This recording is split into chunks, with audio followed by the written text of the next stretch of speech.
before as well, and now that's how he started the trade and tariff talks today. 14 nations got the letters yesterday. We're still looking what's going to come our way, but 10% additional tariff is something that we'll have to deal with it seems.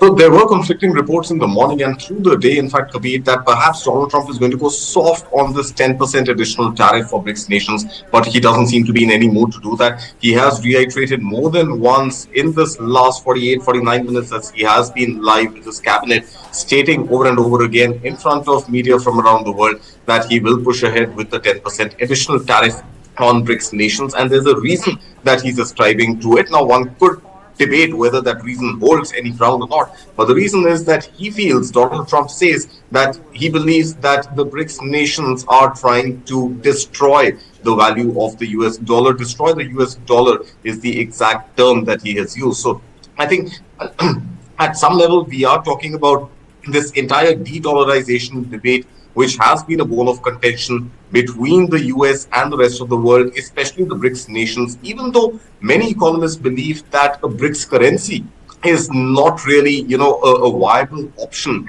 because at the end of the day, you have India and Pakistan, India and China part of the same trading bloc. And the simple question is, where is that BRICS bank going to be stationed? So there's not going to be any agreement on that. But that aside, I think the 10% tariff on BRICS nations is something which is going to be announced formally very soon. And mind you, even though Donald Trump has not used the word additional, I think what he definitely means is that this is going to be over and above the reciprocal tariff and the baseline tariff. So pretty much, as things stand right now, until we hear from Donald Trump or from the Indian authorities, the Indian government, on what the contours of the mini trade deal are, what it seems for the time being at least is that that additional 10% tariff on BRICS nations is going to come in. Well, we were discussing just yesterday whether Donald Trump is going to relent. Is there going to be some, favorable, treatment that India is going to get? We weren't part of the, the initial 14 list, Karthik. What does that indicate and tell us? That, our discussions and our deliberations, they were heading some way? No, so I don't think, we were ever meant to be in that list of 14 countries that received the letters midnight or a few hours before midnight, starting the hours of the morning India time, simply because talks had been on and we had Indian negotiators in Washington and they've traveled a number of times. It's not just the last 7 days that they were negotiating that trade deal. They have been going to Washington. In fact, even ministerial level talks have happened, and we've got US counterparts also coming to India to try and stitch up that trade deal. So India was never really meant to be in that list of 14 countries. Well, the fear had set in because with Donald Trump, you really don't know. The only thing certain about Donald Trump is uncertainty. And that is what perhaps kept everybody on tenterhooks that, what if India happens to be on that list? But that was never really a real concern because Indian negotiators and US negotiators have been trying to stitch up this deal for a while. Now, whether or not Trump is going to give the final contours of that deal during this live broadcast that we are seeing right now, we don't know. We don't even know whether it's going to be Donald Trump who's going to announce that trade deal, because he did specify that the European Union is going to receive a letter, and then the letter got clarified by him later, saying that the letter means a deal letter within the next 2 days. Even though a reporter did ask him a question specifically on India, Donald Trump stayed. He diverted to the BRICS 10% tariff where he did name India. But beyond that, he did not explicitly mention India likely to receive a letter. And by letter, he clarified he meant a deal letter. In any time frame that he specified. So it's still pretty much a game of cat and mouse. It still pretty much is a wait and watch for us, because we understand that the Indian authorities have presented their draft of the deal to the United States, and now the ball is squarely in the court of the US administration to agree to the deal or perhaps, initiate another round of discussions as the case may be. But there were reports that 10 p.m. India time, there should be some news on this mini trade deal between India and the US. It's a few minutes, 23 minutes past 10 p.m. and we still really don't have any update on that. Let's see if Donald Trump does give us some more details during his live interaction with We're also his getting cabinet visuals, and Karthik, just to tell the viewers, we were just showcasing Prime Minister Narendra Modi with Lula da Silva, the Brazilian counterpart. He's also been conferred with the highest award, the Grand Collar of the National Order of Southern That's Cross. right. So Prime Minister Narendra Modi and United States Donald Trump in the same part of the world. Also with us, Ambassador Jayant Das Gupta, former Indian diplomat. Ambassador, how are you looking at these developments? 10% tariff for the BRICS nations. He's saying the BRICS nations are trying to destroy the dollar-based economy. Where do you think this is going to head? Like Karthik pointed out, about 25 minutes or so that have already passed in that press conference. He's got his entire cabinet that's sitting with him, but no news on that mini trade deal with India that everybody wanted to know something about. Well, the trade deal could come through, but it would be a mini trade deal only, and it would mainly comprise offers which India had made quite a few weeks ago of tariff concessions on industrial products and some chosen agricultural products like nuts, apples, perhaps whiskey, like that. But the products of interest to the US on which there has been considerable pressure put on India, cereals, rice and wheat, corn, soya, and cotton. These are unlikely to figure along with dairy products. So these have been mentioned as red lines, and the onus has been left on the US to take it or leave it. So this is the contours, these are the contours of the mini trade deal. But come September or October, when we have the first tranche, which will comprise the entire gamut of the larger trade deal per se. Part, because services and investment will probably come up only next year. So trade in goods will then entail a very concrete promise from an assurance from the US that it will also reduce tariffs from its WTO levels, at least for the items of choice of India, which are the labor-intensive sectors like textiles and clothing, leather, gems and jewelry, plastics, pharmaceuticals, and also automotive components and autos, and a few other sectors. So this assurance will be tied with the concessions which the US has got and will further get in September, October. And there would be a finite time limit within which the US will have to get its own act in order and get the congressional approval for a trade promotion authority or for reducing the tariffs. And failing which, I think there would be a clawback provision and it would come back to square one. So that is one aspect.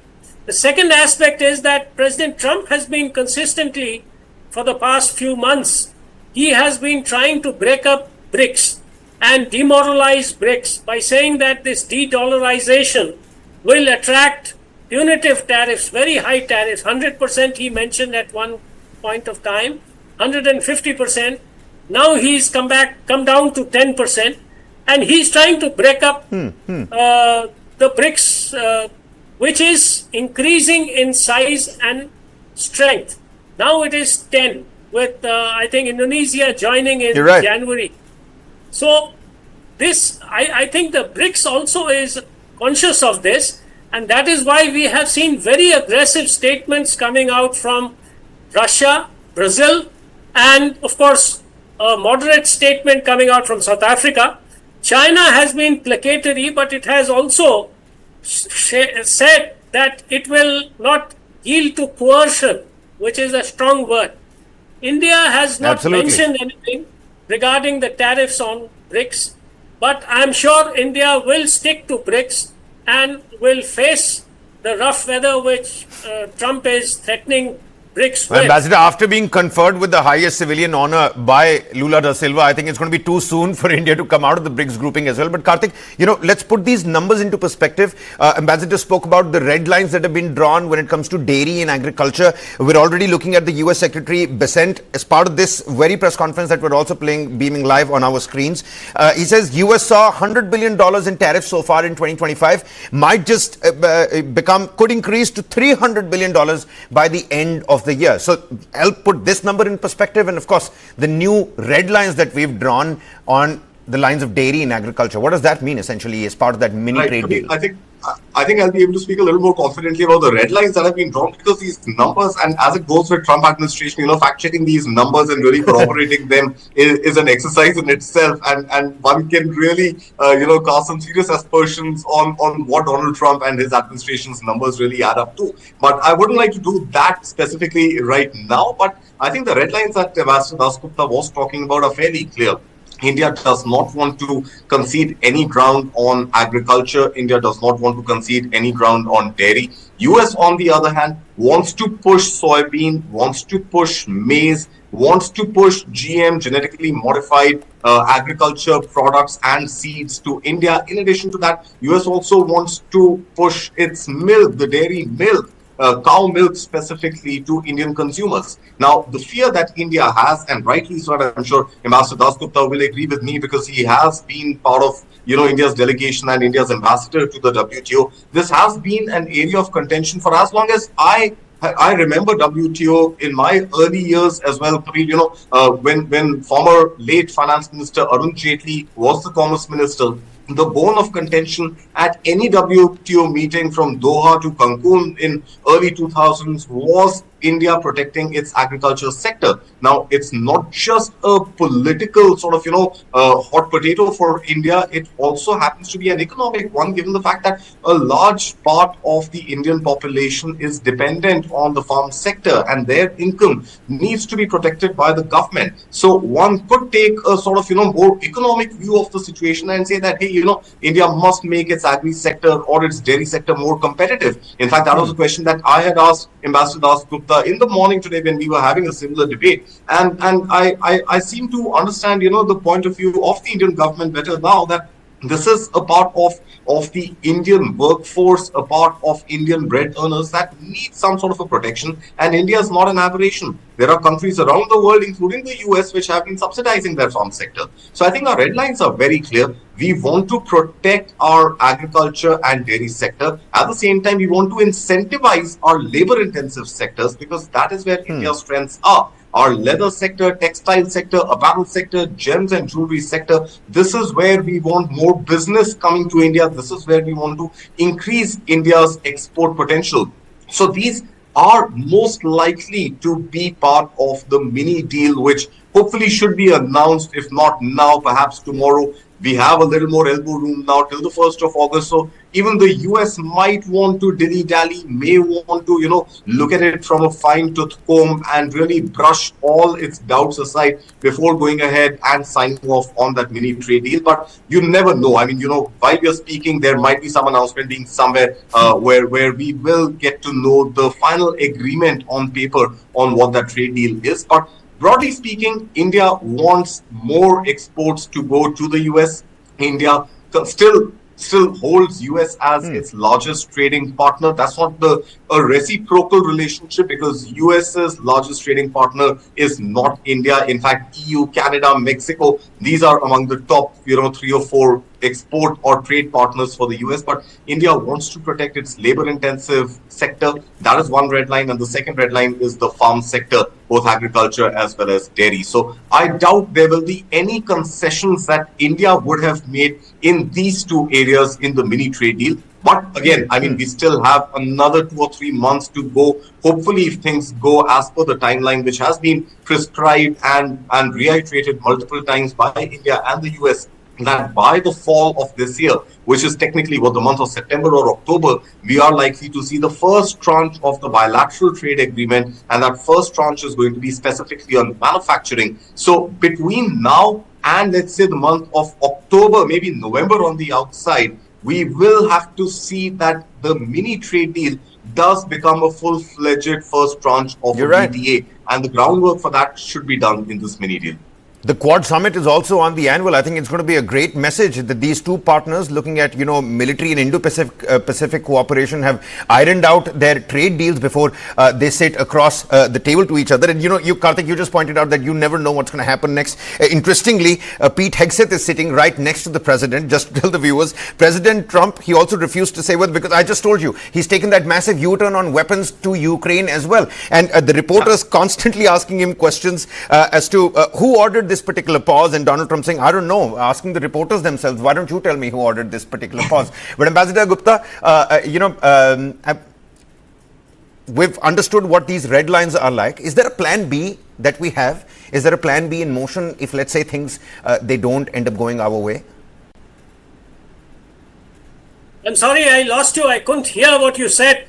My apologies, Ambassador. I'm asking, is there a plan B that we have at our disposal in case things don't go our way? Sorry, could you mind repeating it? Very sorry. That's absolutely fine. Can you hear me properly now?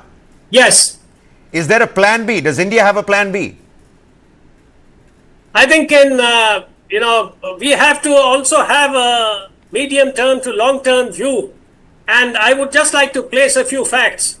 The Court of International Trade has struck down President Trump's unilateral, tariff raising of tariffs. It is now pending before a federal circuit court of appeals. Should the judgment of the appeals court go against President Trump, he would then, of course, appeal to the Supreme Court. And the other side also, I think, is gearing up that if they get an adverse verdict, they will go to the Supreme Court. Perhaps in 6 or 8 months' time, this will get resolved. Whether President Trump had the right to invoke the, not Section 232, which he has invoked for steel, aluminium, and steel and aluminium, basically on national, security grounds. But on the other tariffs, the Court of International Trade was very clear that President Trump did not have the jurisdiction. So all this may come to naught if the President Trump loses both in the appeals court as well as in the Supreme Court. That is one scenario.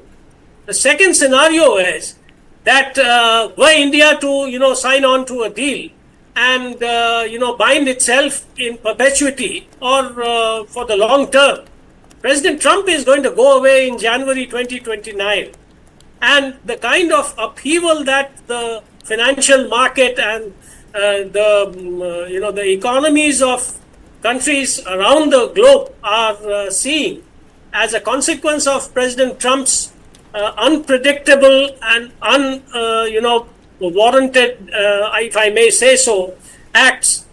This will have a kind of a backlash.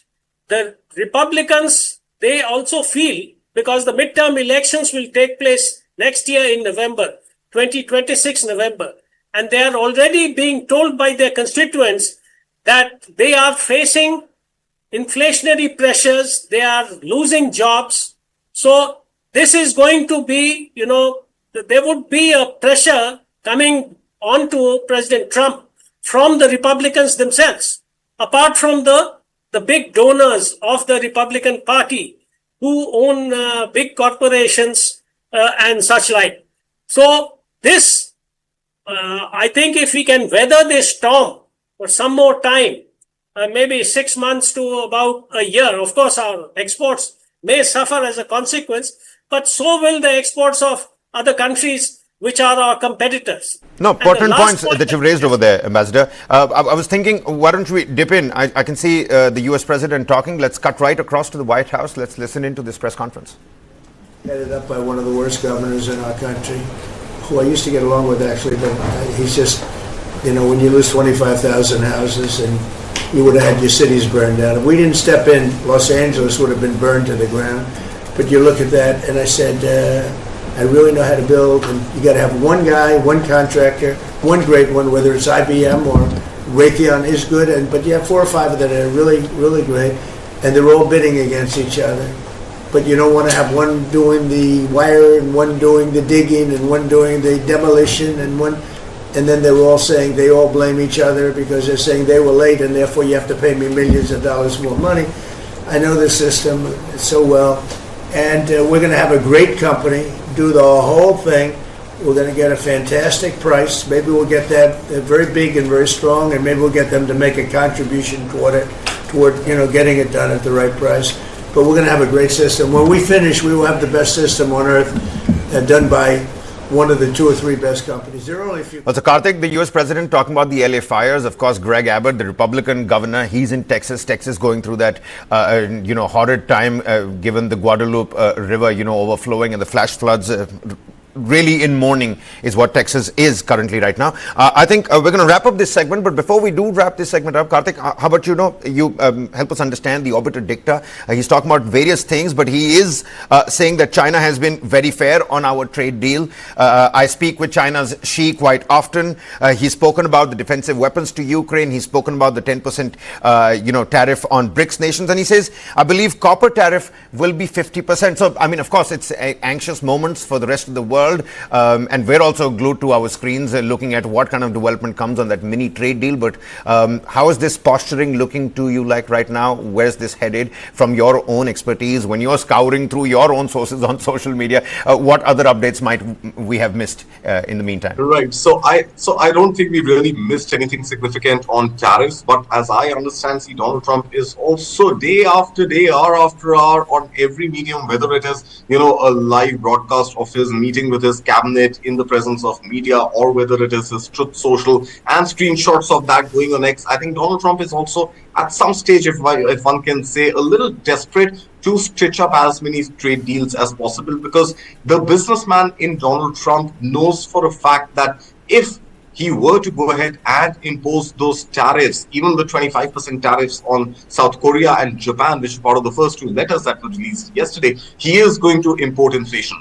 And no matter how beautiful his big, beautiful tax bill is, which will likely cut income tax for American citizens, the fact of the matter is that imported inflation is going to be very, very difficult for the US consumers to deal with. So heart of hearts, the businessman in Donald Trump understands the economics of tariffs and wants to go ahead and stitch as many deals as he can. And that could be one of the reasons why we are seeing delay after delay, extension after extension in imposition of those tariffs. And you announce tariffs on April 2nd, you give a hiatus of 90 days. Come July 9th, in fact, July 7th US time, July 8th India time, and you push it by another 3 weeks and you say August 1st is the new timeline for tariffs to be implemented. So Donald Trump wants these deals to go through. And even though he says tariff is his 4th favorite word, I suspect deals would be perhaps his 5th, if not an equal measure of his 4th favorite word. But that aside, I think another important news that we did discover in the last few minutes is the fact that a letter to the European Union will be sent out. Donald Trump did mention that he has been talking to Ursula von der Leyen, the European Commission president, and within the next 2 days, and that is exactly the statement of the US president, that within the next 2 days, a letter would be sent to the European Union, and that would be a deal letter, which means some sort of an agreement between EU and the US has been reached, has been agreed upon. Perhaps minor changes in the language of the drafting of that deal paper is what both sides would be discussing at the moment. So that is definitely one surety that we know for a fact right now, that 2 days is when the EU deal will happen. But as far as I have consumed this coverage right now and seen whatever I have and heard whatever I have, no real specific mention of a trade deal with India, except in the context of the BRICS 10% tax, which the 10% tariff, which Donald Trump says he will go ahead with. Certainly. Karthik Malhotra bringing us those latest details. Ambassador Jayant Dasgupta, many thanks for joining us here, and many thanks to both of you gentlemen for your attention to this matter. But we're going to quickly jump across and shift our focus to Brasilia, where Prime Minister Narendra Modi, as part of his 5-nation visit, is addressing the gathering over there. He's just been conferred with the highest civilian honor of Brazil. Let's listen into what Prime Minister Modi has to say. और Brasilia में हमारे गर्मजोशी भरे स्वागत के लिए मैं राष्ट्रपति लूला का, मेरे मित्र का हार्दिक आभार व्यक्त करता हूं। अमेजन की प्राकृतिक सुंदरता और आपकी आत्मीयता दोनों ने हमें मंत्र मुग्ध कर दिया है। आज राष्ट्रपति जी द्वारा मुझे ब्राजील के सर्वोच्च राष्ट्रीय सम्मान से विभूषित किया जाना मेरे लिए ही नहीं बल्कि 140 करोड़ भारतवासियों के लिए भी अत्यंत गर्व और भावुकता का पल है। मैं इसके लिए उनका, ब्राजील सरकार और ब्राजील के लोगों का हृदय से आभार व्यक्त करता हूं। फ्रेंड्स, मेरे मित्र राष्ट्रपति लूला भारत और ब्राजील स्ट्रेटेजिक पार्टनरशिप के चीफ आर्किटेक्ट हैं।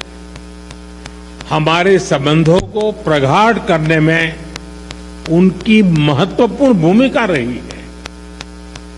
मुझे उनके साथ हर मुलाकात में दोनों देशों के लोगों की समृद्धि और कल्याण के लिए काम करने की ऊर्जा मिली है।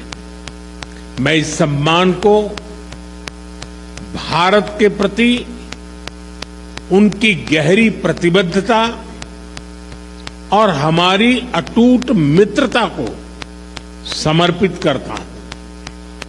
फ्रेंड, आज की चर्चाओं में हमने हर क्षेत्र में